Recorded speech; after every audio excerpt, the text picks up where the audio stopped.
Now, my sister, she knows this because I've done this to her before, but my brother-in-law has never experienced the rubber penis.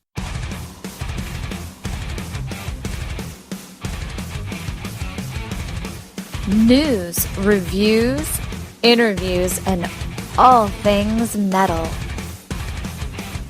From the Kensington Place Studios, it's According to Metal with Jason and Biv.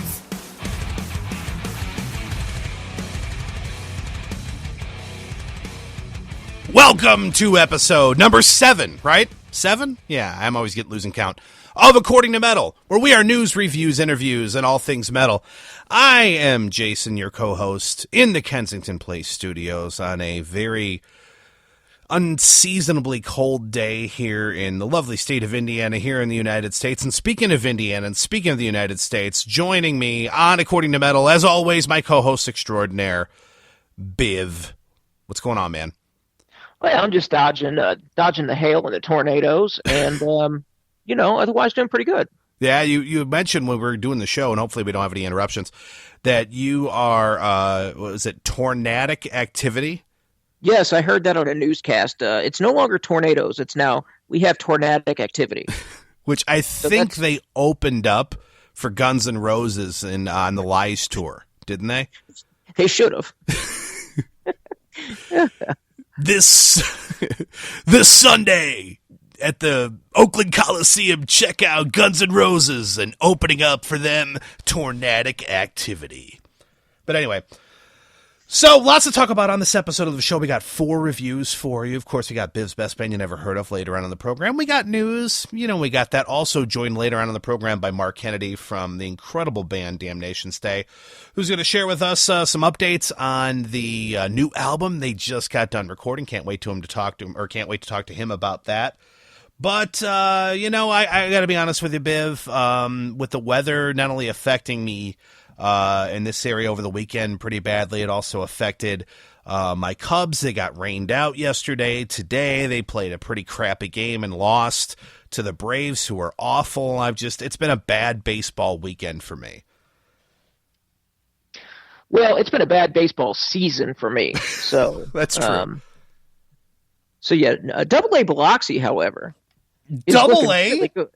Yes, that's Double A Biloxi's looking outstanding. Well, now hold on. For those who are just joining us on According to Metal, Biv is a Milwaukee Brewers fan, and every year he buys the MLB at bat where he can, essentially, at least at a minimum, listen to all the radio broadcasts of all the Brewers games, if not get like the extra innings package where he can watch all Brewers games, because of course it's in Milwaukee. He's in Indianapolis. He's not going to get Brewers games typically. He springs for that. Well, the Brewers are awful, so he didn't spring for that this year, but he did spring for what do they call the minor league baseball package? MILB.TV. So Biv is checking out the Double A Biloxi team that is the Brewers Shuckers. Double A team.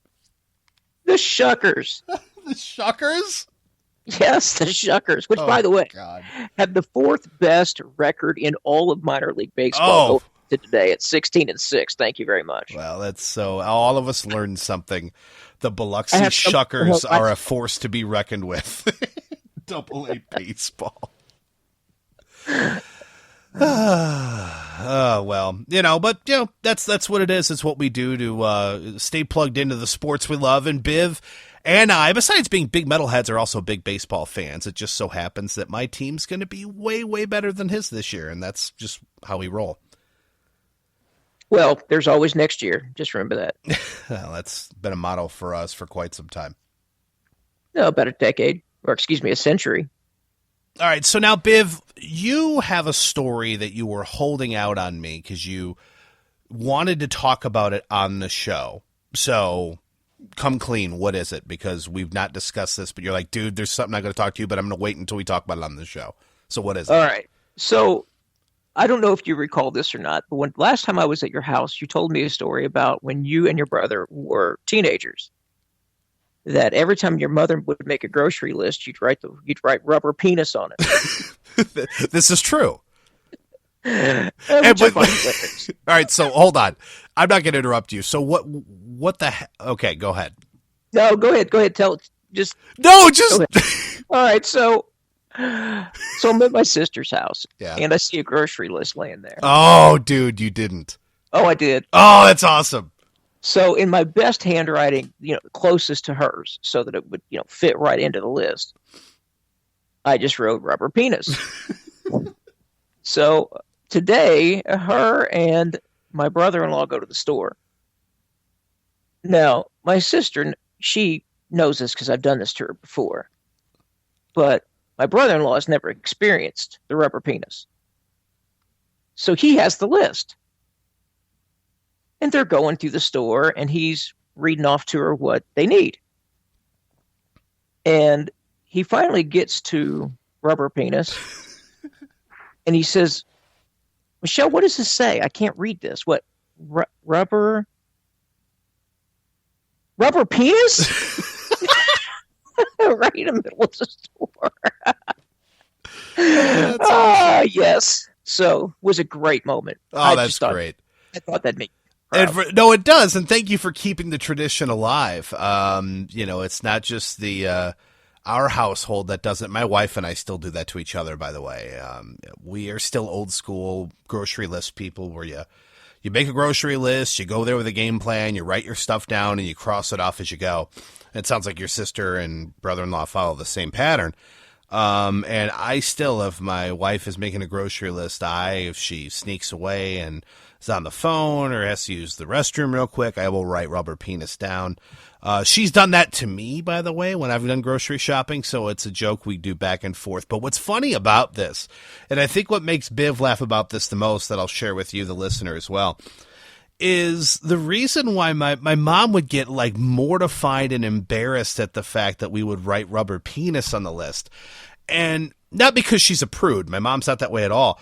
But she always had this like fear that she would misplace the list somewhere in the store and that someone else would read that someone who was shopping today was going to buy a rubber penis and it was on their shopping list. Which always made me laugh at the fact that, like, penis. What? Milk, bread, eggs, rubber penis.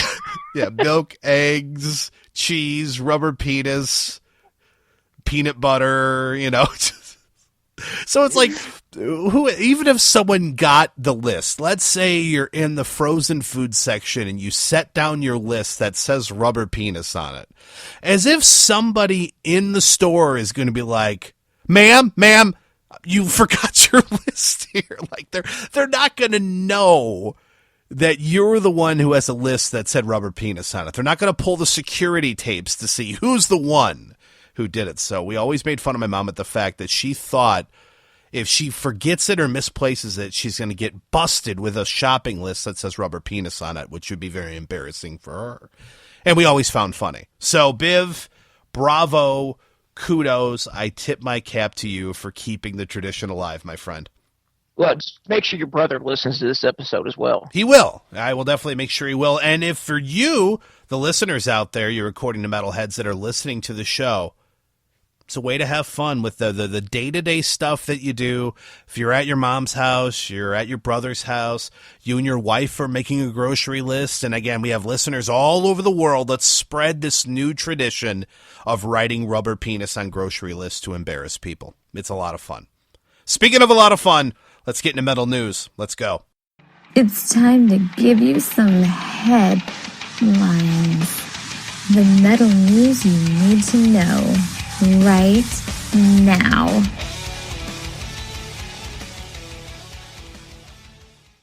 Extra, extra, read all about it.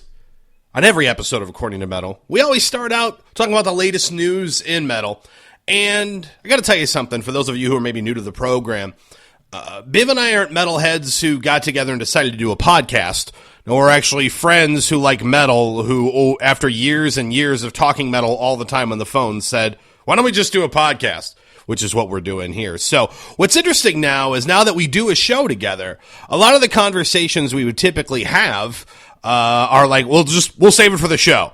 And the reason why we do that is we want to try to have these conversations be as, I guess, real as possible, as organic as possible, to have them be a real conversation and not be something that we have bullet points on and just two guys talking metal, which is probably what a lot of you guys like to do, which is why hopefully you listen to the show. And a lot of your friends listen to metal and also listen to the show. So with that in mind, Biv has some breaking news he's going to share with me. And the only reason why I know this is because he messaged me on Facebook. He has it, but won't tell me because we'll do it on the show. So here's the show. We're doing it on the show. So Biv, what's the latest going on in the world of metal? What's the breaking news, first of all? Tell me. Well, first of all, I got excited when you said organic. Well, yeah, that does. You do enjoy paying 4 times the amount of necessary price for organic items. I do, because I don't like GMO soup. So yeah, I love GMOs. I should get a shirt. If they make such a thing, listeners, if you're out there, if you can point me in the right direction of someone who makes a shirt that says I love GMOs, I want to wear it, and then next time I hang out with Biv, I'll just support it proudly. And then I'll punch you right in your face. But anyway, I love Monsanto. That's what it'll say. Anyway, go ahead, Biv. Dude. Anyway, so this morning, literally as I'm putting the final touches on the news segment together, came across the newswire that it looks like Seventh Wonder has signed a multi-CD deal with Frontiers Records in Europe, which is a phenomenal deal for them, a phenomenal deal for metal as a whole. And I know, Jason, that's one of your favorite vocalists in Tommy Kavarik. Tommy Kavarik is my favorite singer in metal. Seventh Wonder is in my top 3 metal bands that are out in metal right now. Just progressive metal at its finest. The Great Escape, which was like 2010. It's like 5-6 years ago when that album was released. It's just, it really bothers me. And they released a single a couple weeks ago, Inner Enemy, or not a couple years ago, a year or so ago, which is a great track, very catchy and very different for them and short, because of course, a lot of their tracks are 7, 8, 9, 10 minutes long. This was a very accessible single-ish like song, kind of a weird video, but musically incredibly good. And they had been teasing for a while, we got a new album. And maybe now this makes sense. If you sign with Frontiers, you're wanting to, get on a label. Maybe they were going to finance it themselves, which is what kept pushing back this new album for as long as they've been talking about it. But I guess the one thing that kind of sucks, if I'm being honest, is the fact that they're talking 2017 or something to actually release the album. Well, it looks like they're going to have at least a single or 2 out late this year. But yes, it looks like the actual release will be sometime in the early portion of 2017. Yeah, and that sucks because it sounds like they already had stuff written and it was in the bag and they were going to release it, and maybe we're just waiting for a label to do it, and maybe that's not the case. I don't know. Either way, great news, because Seventh Wonder kicks ass, and they're amazing. And for some reason, if you're living under a rock and you call yourself a metal fan and have never listened to Seventh Wonder before, I need you to stop what you're doing right now and go listen to The Great Escape or Mercy Falls or, hell, Waiting in the Wings. I don't care which album you listen to them now, right now. All right. Well, and then just real quickly, I don't want to spend too much time on this because we've already kind of beat it up several times, but AC/DC is offering fans their money back if they purchase their tickets prior to the announcement that Brian Johnson was not going to be the lead singer and that Axl Rose would be. So they do have the option now of keeping their tickets, going to the show, or getting their money back for a full refund.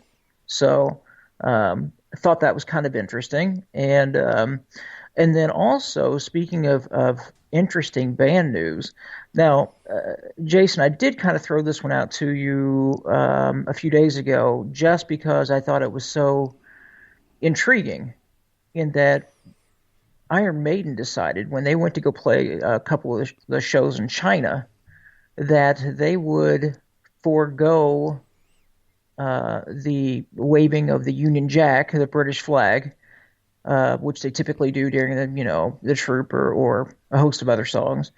And they also changed the lyrics to Power Slave. And instead of saying Power Slave, they would say, why do I have to be the Wicker Man? Which is, to me, absolutely absurd. I guess the question I have is certainly these fans have heard their music, or why would they even go to the concert? And if they've heard the music, then they already know that the words power slave are in Right. there. So I'm kind of confused. And then but even beyond